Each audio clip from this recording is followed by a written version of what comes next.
पश्चिमी एशिया में जारी तनाव अब और ज्यादा खतरनाक मोड़ लेता दिखाई दे रहा है।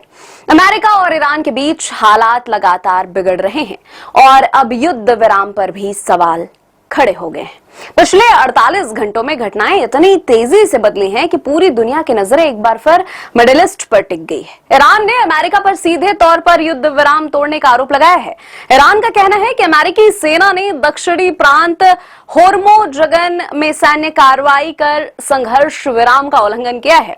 दरअसल अमेरिकी सेना की सेंट्रल कमांड ने दावा किया था कि उसने दक्षिणी ईरान में मिसाइल ठिकानों और कुछ नौकाओं को निशाना बनाया है। अमेरिका का आरोप है कि नौकाएं खाड़ी क्षेत्र में समुद्री बारूदी सुरंगें बिछाने की तैयारी कर रही थी, लेकिन ईरान ने इस कार्रवाई को गैर कानूनी और उकसावे वाली बताया है। यहीं से हालात और ज्यादा विस्फोटक हो गए। ईरान की रिवोल्यूशनरी गार्ड यानी IRGC ने दावा किया कि उसने उन अमेरिकी विमानों को निशाना बनाया जो कथित तौर पर ईरानी हवाई सीमा में घुसने की कोशिश कर रहे थे। ईरान के विदेश मंत्रालय ने साफ कहा कि अमेरिका लगातार युद्ध विराम का उल्लंघन कर रहा है और अब वाशिंगटन पर भरोसा करना मुश्किल हो गया है।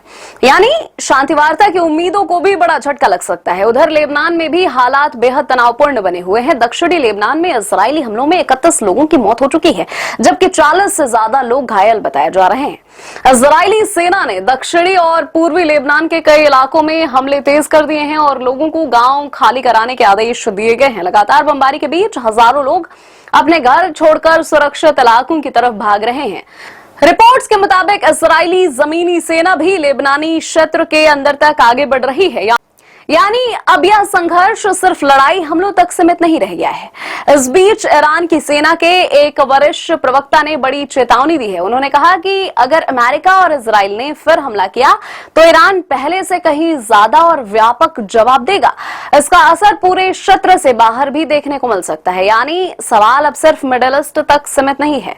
दुनिया को डर है कि अगर हालात ऐसे ही बिगड़ते रहे तो यह संघर्ष बड़े क्षेत्र युद्ध में बदल सकता है।